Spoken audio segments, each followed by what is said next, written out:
নমস্কার বন্ধুরা, আপনারা দেখছেন voice of Bankura, presented by underground cafe, Bankura সেরা রেস্টুরেন্ট অ্যান্ড ক্যাফে। 2027 সাল থেকেই কি শুরু হতে পারে চাকরির মহাসংকট? বিশ্বজুড়ে কি বেকারত্ব ছুঁতে পারে ভয়ঙ্কর মাত্রা? থাকবে মাত্র 5 ধরনের চাকরি, এমনই চাঞ্চল্যকর পূর্বাভাস। কৃত্রিম মেধা অর্থাৎ এআই মানুষের জীবন সহজ করছে নাকি মানুষের চাকরিই কেড়ে নিচ্ছে? এই প্রশ্নেই নতুন করে আলোড়ন ফেলেছে এআই গবেষক রোমান ইয়াম্পোলস্কি।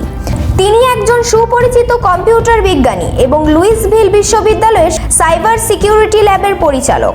সম্প্রতি একটি আন্তর্জাতিক পডকাস্টে তিনি সতর্ক করে বলেন, 2027 থেকে 2030 সালের মধ্যে এজিআই এর কারণে প্রায় 99% চাকরি ঝুঁকিতে পড়তে পারে তার দাবি।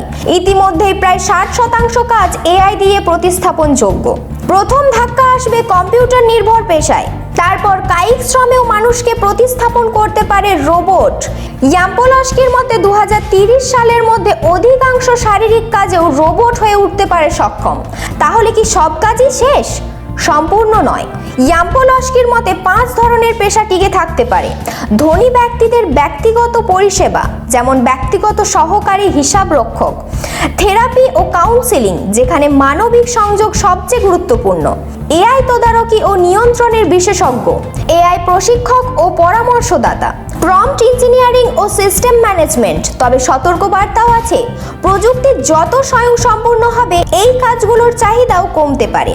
শুধু ইয়াম্পোলস্কিই নন, মাইক্রোসফটের এআই প্রধান মুস্তফা সুলেমানও জানিয়েছেন উদ্বেগ। তার মতে খুব তাড়াতাড়ি হোয়াইট কলার চাকরিগুলো খুব চাপের মুখে পড়তে পারে। তাহলে প্রশ্ন একটাই, এআই কি কাজ সহজ করবে নাকি কাজই কেড়ে নেবে? বিশেষজ্ঞদের মতে আগামী কয়েক বছরের মধ্যেই মিলবে তার স্পষ্ট উত্তর। আপনার কি মনে হয়, এআই সুযোগ নাকি সংকট? এই ধরনের গুরুত্বপূর্ণ খবর সবার আগে পেতে আমাদের চ্যানেলটি সাবস্ক্রাইব করুন আর ভিডিওটি শেয়ার করতে ভুলবেন না।